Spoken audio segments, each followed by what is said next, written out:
ہم پیدائش کی کتاب اس کا 21واں باب اس میں سے دیکھیں گے 21 باب اور اس کی 10ویں آیت۔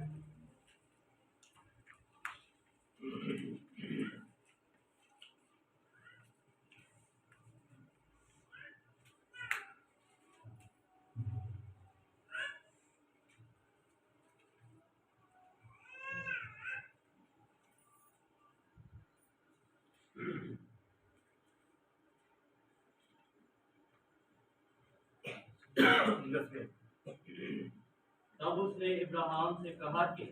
اس لونڈی کو اور اس کے بیٹے کو نکال دے، کیونکہ اس لونڈی کا بیٹا میرے بیٹے اسحاق کے ساتھ وارث نہ ہوگا۔ یہ وہی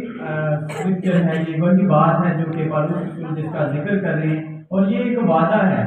جو کہ پالوس رسول جس کی بات کر رہے ہیں کہ اس کو نکالنا ہے اپنے بیچ میں سے۔ اور یہ میں بتانا چاہتا ہوں کہ یہ کوئی پرسنالٹی نہیں ہے، یہ ایک نیچر ہے، یہ اس کی جو فطرت ہے یہ وہ ہے، اس کو جو فطرت ہے اس کو نکالنے کی پالوس رسول بات کر رہے ہیں۔ اور جیسا کہ ہم نے دیکھا کہ پیدائش میں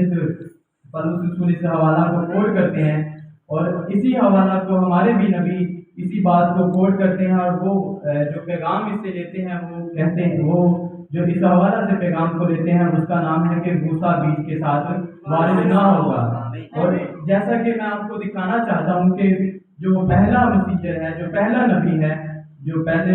زمانے کا فرشتہ ہے، جو اس نے بات کی، آ کر آخری فرشتہ نے بھی اسی کو ریپیٹ کیا، اسی کو ہم پر عیاں کیا کہ ہمیں اس نیچر کو، یہ جو ہمارے اندر فطرت ہے، اسے نکالنے کی ضرورت ہے۔ اور اب میں چاہوں گا کہ یہ جو ہم نے جیسے پڑھا کہ اسحاق اور اسماعیل کی بات ہو رہی ہے، تو میں چاہتا ہوں کہ اس سے پہلے کہ ہم اسحاق کی فطرت پر بات کریں، پہلے ہم اسماعیل کی فطرت کو دیکھیں گے۔ اور میرے ذہن میں ایک بات آ رہی ہے کہ اکثر بھائی ایسن نے اس پر بات کی ہے، کانا گلیل میں ایک شادی ہوئی، اور وہاں پر خدا یسوع مسیح کو انہوں نے چاہا کہ وہ معجزہ کرے، معجزہ دکھائے مریم نے، تو خدا یسوع مسیح نے کہا کہ ابھی وقت نہیں ہے، تو انہوں نے کہا کہ پھر وہ مقدسہ مریم جو تھی وہ وہاں سے چلی گئی، انہوں نے کہا کہ جیسا یہ کہتا ہے ویسا کرو۔ تو تب وہاں پر ایک واقعہ رونما ہوا، اگر آپ کو یاد ہو، تو انہوں نے جب خدا یسوع مسیح نے اس میپ کو تیار کیا، اس کے بعد جب وہ جو میپ خدا یسوع مسیح نے تیار کی تھی، جب وہ ان کو دی گئی جو کہ براتی تھی، جب وہ برات وہاں پر موجود تھے، جو کہ لوگ وہاں پر موجود تھے، جب ان کو دی گئی تو انہوں نے کہا کہ پہلے ناقص دی گئی، بعد میں اچھی دی گئی۔ اسی طرح آج بھی کچھ ایسے ہی ہوگا، پہلے ہم اسماعیل کی جو نیچر ہے جو کہ ناقص ہے اسے دیکھیں گے، اور پھر اس کے بعد اسحاق کی نیچر کو دیکھیں گے۔ اور میں چاہوں گا کہ ہم یہ ایک حوالہ ہے اسے دیکھیں گے، پیدائش کی کتاب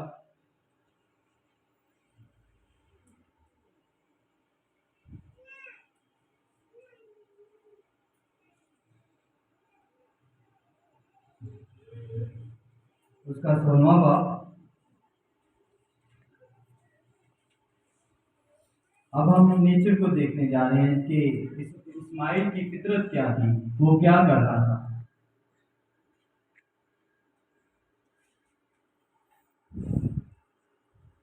16 باب کی 11 ہے۔ اور خداوند کے فرشتہ نے اس سے کہا کہ 11 جی 11 12 ہے۔ اور خداوند کے فرشتہ نے اس سے کہا کہ تو حاملہ ہے اور تیرے بیٹا ہوگا، اس کا نام اسماعیل رکھنا، اس لیے کہ خداوند نے تیرا دکھ سن لیا۔ وہ گوفر کی طرح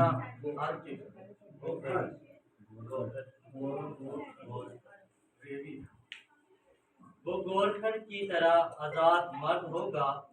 اس کا ہاتھ سب کے خلاف اور سب کے ہاتھ اس کے خلاف ہوں گے، اور وہ اپنے سب بھائیوں کے سامنے بے بس رہے گا۔ اب آپ یہاں پر دیکھیں گے تو یہاں پہ آزاد بھی لکھا ہوا ہے، تو اس کا یہ مطلب نہیں کہ وہ آزاد ہے، یہاں پر ایک ورڈ لکھا ہوا ہے جو کہ گورکھور ہے، اور اس کو اگر آپ انگلش میں دیکھیں تو اس کا مطلب ہے کہ ایک جنگلی آدمی۔ تو اس کی جو نیچر تھی وہ ایک جنگلی آدمی جیسی تھی، یہ اپنے بھائی کو مطلب کہ اس کے لیے بغض رکھتا تھا، اس کے لیے محبت کو نہیں رکھتا تھا۔ اس کے اندر ایسی فطرت تھی جو کہ اپنے بھائی کو بھی قائل مارنے کی کوشش میں تھا یا اس سے حسد رکھتا تھا۔ اور اسی طرح آج بھی ہم دیکھتے ہیں کہ کچھ بلیور ہیں، یہ ابراہیم کا ہی بیٹا تھا، لیکن یہ ہم دیکھیں گے کہ یہ ابراہیم کا بیٹا تھا، لیکن یہ خداوند کی مرضی نہیں تھی کہ یہ پیدا ہو، یہ ابراہیم کی اور سارہ کی مرضی تھی کہ یہ پیدا ہو،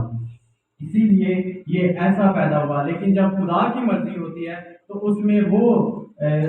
فطرت، اس کی وہ فطرت ہوتی ہے جو خدا کی فطرت ہوتی ہے۔ اور اگر آپ خدا کی فطرت کو دیکھنا چاہیں تو نئے عہد نامہ میں دوسرا پطرس اور اس میں پہلے باب میں آپ اس کو دیکھیں گے۔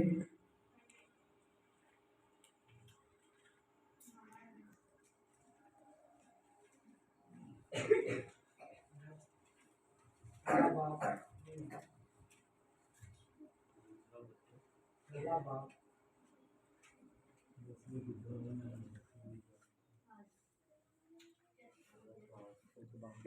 اس کی چوتھی آیت سے پڑھیں گے۔